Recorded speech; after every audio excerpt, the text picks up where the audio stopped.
Federal government to establish Nigerian Investment and Growth Fund for projects as it approves policies on poverty reduction.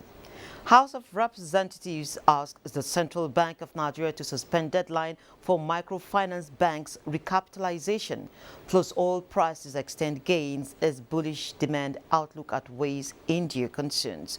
These and more on this edition of Business Express on the network service of the NTA. We are reaching you from Abuja, the nation's capital, and I am Leah Katun Babatunde.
A draft national policy on poverty reduction with growth strategy has been approved by the Federal Executive Council to be domiciled at the Federal Ministry of Finance, Budget and National Planning. This is in furtherance of efforts by the Buhari presidency at lifting 100 million Nigerians out of poverty in 10 years. The special advisor to the president and media and publicity, Femi Adesina, announced this while briefing journalists after the council's meeting on Wednesday. The council also approved the adoption of a national diaspora policy. As if government is not aware that there's poverty in the land, but things have been done, and one of it is this national poverty reduction with growth strategy. The National Steering Committee, chaired by the Vice President, is to provide overall guidance for the implementation of the strategy. It approved the incorporation of the strategy into the medium-term National Development Plan 2021 to 2025 and Agenda 2050. The senators also considered and passed the 2021 Federal Inland Revenue Service budget of 216.6 billion naira. The Senate says the exemption of some categories of taxpayers from payment of tax as contained in the 2019 and 2020 Finance Act will impact on the Federal Inland Revenue Service revenue collection for 2021. Revenue and no recruitment in the year 2021. FRS is doing very well. Its revenue projection for last year was 5.076 trillion, but it actualized the amount of 4.950 trillion, which is 97.51%. The House of Representatives has asked the Central Bank of Nigeria to suspend the deadline for the planned recapitalization program of microfinance banks until the economy stabilizes and is considered safe for a new deadline to be fixed. It also mandated the Committee on Banking and Currency to interface with the CBN to find a workable solution to the challenges associated with recapitalization of the banks in Nigeria and report back within 4 weeks for further legislative action. The resolution of the House was after the adoption of a motion moved at the plenary on Wednesday. Oil prices extended gains on Thursday after rising 1% the previous session. This is as bullish forecasts and recovery on demand this summer outweigh concerns about the impact of rising COVID-19 cases in India, Japan and Brazil. Brent crude rose 22 cents to $67.49 a barrel, while U.S. West Texas Intermediate crude was at $64.04 a barrel, up 18 cents. OPEC Plus is sticking to their plans for gradual easing of oil production restrictions from May to July. And still on commodities, we see prices of other commodities on the global market as gold prices rose this Thursday.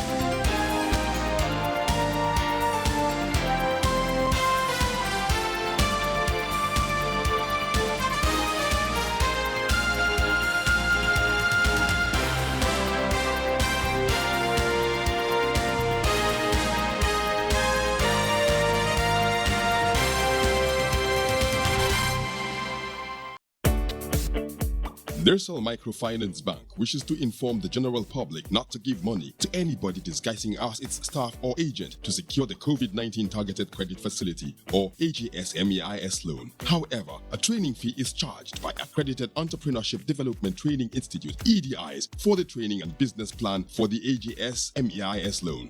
Whenever you are in doubt, please call us at 0901 002 6905. If anyone has collected money to help you get the loan, please lodge a complaint on our whistleblowing portal by sending us an email on whistleblower@nmfb.com.ng. Nersal Microfinance Bank also wishes to inform the general public that the COVID-19 Targeted Credit Facility disbursed by our bank is a loan and beneficiaries must pay back with interest. The COVID-19 Targeted Credit Facility should not be misconstrued as a grant from the government. Call 094-621-730 or visit www.nmfb.com.ng for more information.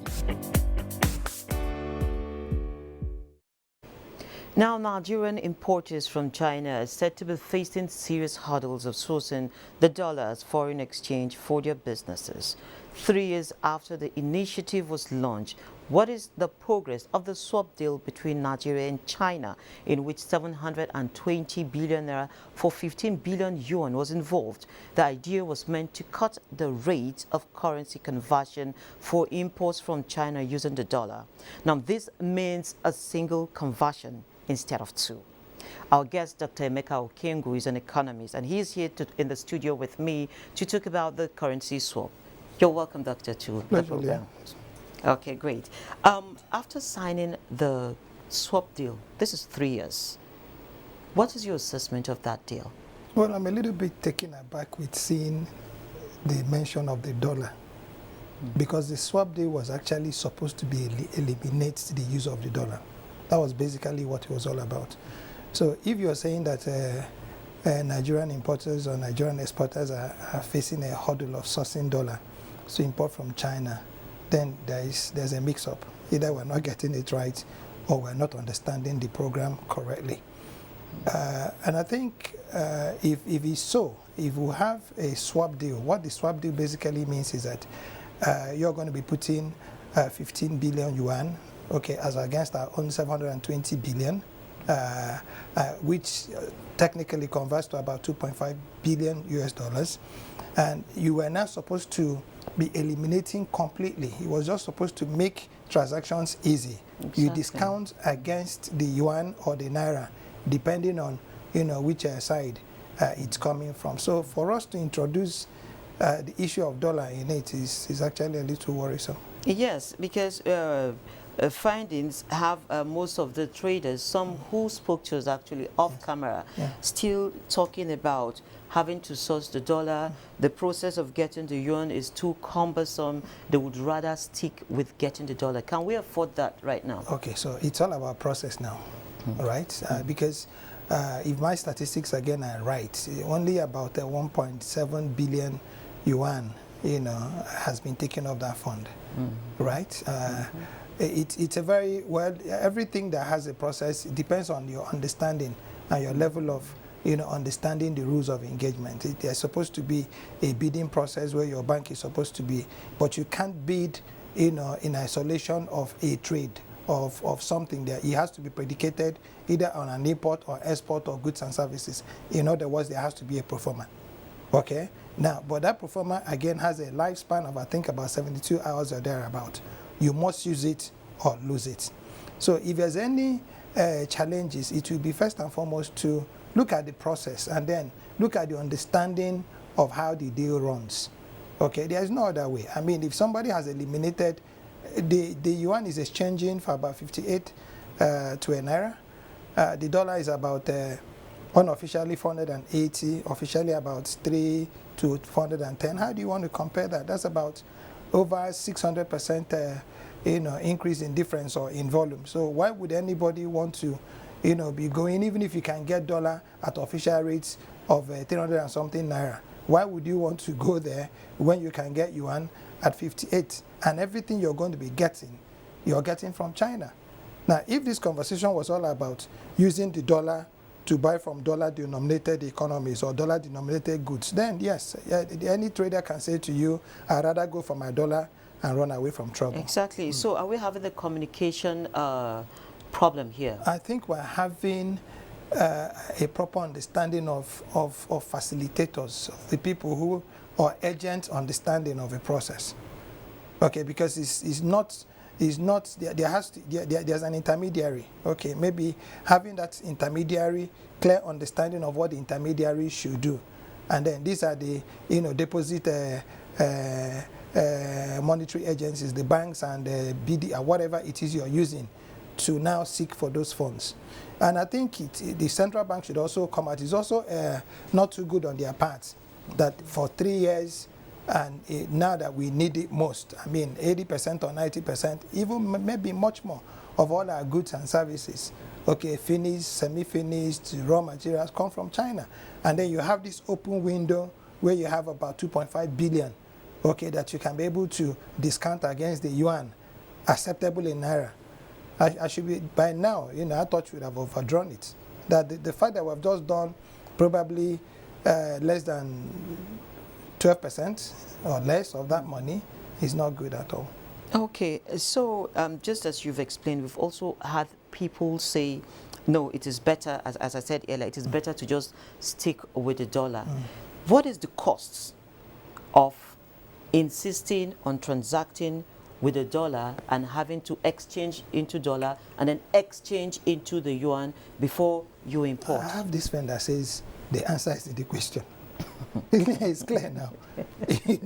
Yeah, this is something that has a value of 58 naira, right? This is another that has a value of 480 naira in the black market.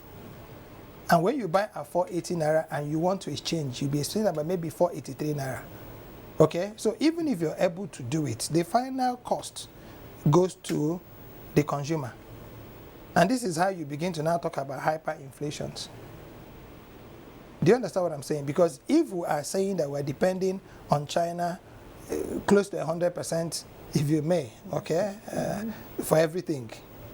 And I'm talking about everything, okay, from households to medicals to transportation to name it, to everything, to even your cameras, to engineering. And then you have an opportunity to be able to get these goods at less than 600%. And there's an offer, there's a deal on the table. I would go back to school to learn that process and then educate my intermediary. You understand, if I need to do that. Or I would now form a proper pressure group, all right? Or get people who can be able to educate us and then begin to interface with the central bank to say, okay, listen, you guys have signed this thing. And what the central bank will say to you is, where are your applications? And that would be a very fair, firm, and uncontestable defense. Have you put in your application? Have you looked at the guidelines? Have you met the requirements and demands? If you have, then you have a case. But not for you to come and say, you now look at the long list, okay, and say, oh no, this, oh no, let me just go to my dollar. And by the end of the day, you're coming back to complain. So in this case, I don't think the blame is at the doorstep of the central bank. Except these people you're talking to have said to you, oh, we've done everything the central bank has asked us to do, and we're still not able to get, this facility. Okay. Do you see this currency swap deal 3 years after as a worthy monetary step? And of course, did it do the Naira any favors? Of course it is, Leah. It is. It's very clear. Like I keep saying to you, I mean, everybody, I'm one of those that kept saying, the greatest challenge we have is that our economy is dollarized. Okay, now what that technically means is that everything that you buy for $1 has a value of 480 naira plus your profit. And I mean, you're allowed to put about 35% on your profit plus the cost of your funds. All right? Now, plus the cost of your transportation, plus the cost of so many things. So by the time you now aggregate what you're putting against the dollar, something that is $1. I mean, if you remember in those days when you travel abroad and then you want to buy stuff for everybody, you go to a dollar shop. Okay, by the time you spend, $20, everybody in your family has a present, a t-shirt or something. Now, what that technically means is that for every $1 that you spend, Lee, you are going to be spending 480 something naira to buy it.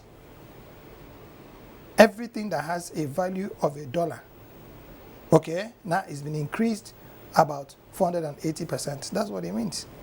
So why would anybody want to look that way, especially when what you're also getting is from the same market that produces in yuan? It doesn't really make a lot of economic sense. So, trying to get to make some economic sense now, how can we make this deal work for the Nigerian people? Well, I think it's for us to get the central bank to probably do more advocacy. Okay, because I mean it's 3 years. I don't know if we're going to renew. This is the third year. It's running out. This was signed in 2018. I don't even think we might be able to get it under the same conditions we got it in 2018. That's very obvious. Okay, but again, it's also a good opportunity for us because take it or leave it, the economy of China is on the upswing. Dependence on China is not lessening, by the minute or by head's breadth. So it's for us to get more into advocacy and actually look more into deals like this, especially with economies that are productive. And if there's any time we need it, it is truly now that the NMPC has even come out to say, listen, there won't be any remittances. Okay? For me, it was music to my ears. Okay, because it's going to make us more innovative. Okay, it's going to make us probably now climb out of this box and then put on our thinking caps. But in doing that, then we should start looking at opportunities like this. Because one is private sector driven, all right? So governments can now begin to now do these proper PPPs to be able to find out how they can use that opportunity to begin to industrialize, their localities. Because take it or leave it, I digress a little. As long as there are no jobs, there'll be hunger. Lee, as long as there's hunger, there'll be trouble. That is just the LCD of what is happening. And the more people that are hungry, the more people are desperate. And food is a given. Okay? It's a given. When you don't eat, they say hungry man is an angry man. But they don't say what an angry man is. An angry man is a madman. And that's exactly what you're going to be seeing. And a madman is capable, okay, of unimagiнаbles. All right? So I think it's something we must be very, very serious about. We must look at with all seriousness, and and it's just not about talking about it on television. I also think that NTA should call out CBN on this to say, what have you done? I mean, if people don't understand or people think it's too technical or too rough, then how come you're not engaging consultants, who can now help them, okay, to be able to now make certain that they meet your standards? And this is what is done in every other sector. I assure you we're going to meet the CBN on this. We will do that. Thank you, Dr. Emeka Okengu, for always honoring our invitation. Pleasure is mine. Thank you. Thank you. Right. Now, manicures and pedicures, like other beauty services, require close physical contact for a sustained amount of time. As a result, nail technicians and salon owners have had to devise ways of coping with a difficult landscape due to COVID-19. How has the pandemic impacted these businesses? Nneka Oko is our guide on surviving COVID-19. Surviving COVID-19 series is brought to you in partnership with the Central Bank of Nigeria.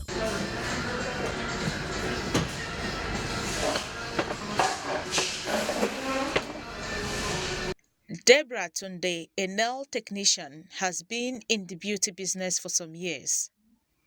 Before the pandemic, she was seeing 8 to 10 clients a day, drawing steady income and living the relatively busy life she had always wanted for herself. But how quickly things changed when the coronavirus outbreak forced businesses, including hers, to shut down. Everything started going down.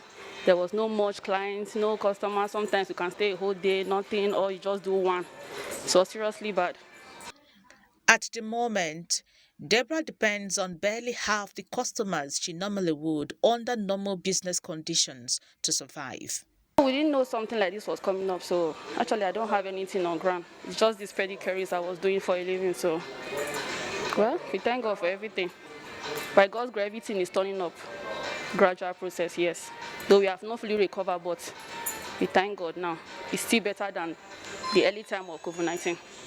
though she didn't apply, Deborah is hopeful she will one day secure a credit facility from the range of financial facilities provided by the Central Bank of Nigeria. Even some of us that actually applied, they didn't get anything, so it didn't reach my side. I don't know if it reached other side, but it didn't reach this side. One lesson Deborah says she will never forget from the pandemic is never to depend on one source of income. I learned to add something little to what I'm doing, not just to focus on one business, because it actually affected me when I only focus on this business alone. So I learned to add something else. Surviving COVID-19 series is brought to you in partnership with the Central Bank of Nigeria. Iron doors, which are metal materials used to beautify houses, are also considered security for homes.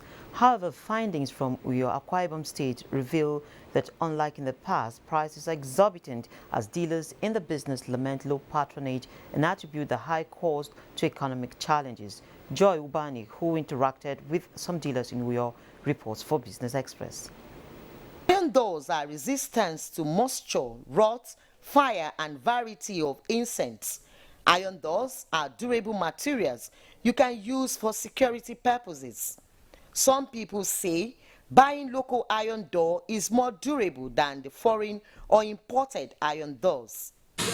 This door is better than foreign door. If you put this door for your house, this one is protect 100% more than foreign door. In Uyo, builders of iron doors complain on the increase of iron materials recently, while foreign iron door sellers attribute the high cost of imported doors to economic challenges. Everything is cost. Like this material when we buy, like last year, this material is not almost 3,000, but now we buy 20-something, almost 40,000. Before you buy one sheet of plate like this, we buy now is 40,000 a sheet, but as last year we buy 8,000. Prior to COVID-19, doors were a bit cheaper, but as it stands, because of transportation and clearing, everything has gone so high that normal people can no longer even afford an iron door, which used to be the cheapest. Talk more of buying foreign doors, but all the same, we are still in the business, we keep going. And once you are given price last week, you come this week to pick things. The items are not going to be the same because of the high cost of items in the market.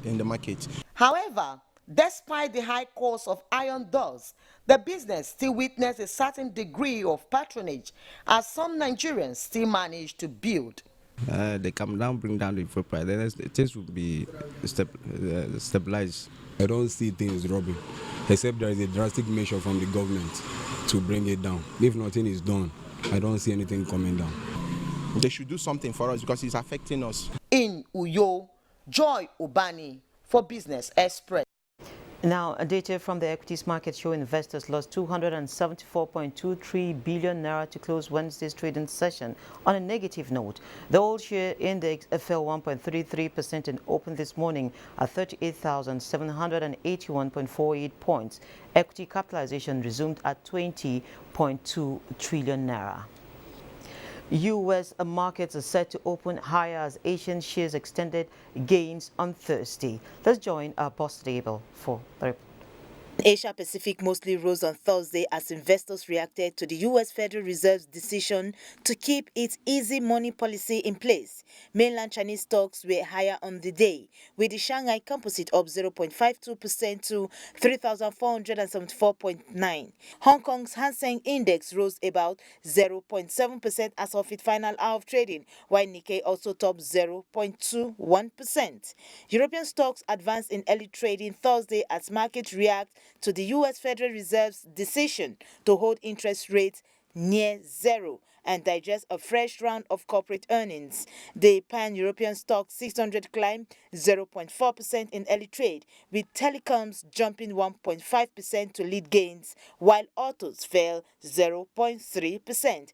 FTSE appreciated 0.58%, CAC 40 0.52%, while DAX dropped 0.31%. Market focus has been dominated by the U.S. Central Bank and earnings report this week. At the end of a two-day policy meeting on Wednesday, the Federal Reserve says that it would hold interest rates near zero. U.S. economic data on Thursday will give investors an update on the progress of economic recovery. While in Africa, South Africa's JSE Africa Top 40 posted gains, while Namibia's overall index was negative. Meanwhile, other stock markets are yet to post figures as at the time of this report. Boss Today Able, Business Express. That's it on Business Express today. Remember to keep in touch with us by sending in your comments, observations, and suggestions. Also be informed that all previous episodes are available on YouTube on the NTA's channel. You can also communicate with us on Twitter. The handle is NTA News Now. Business Express returns again Friday at 3 p.m. My name is Leah Katun. Baba Tunde.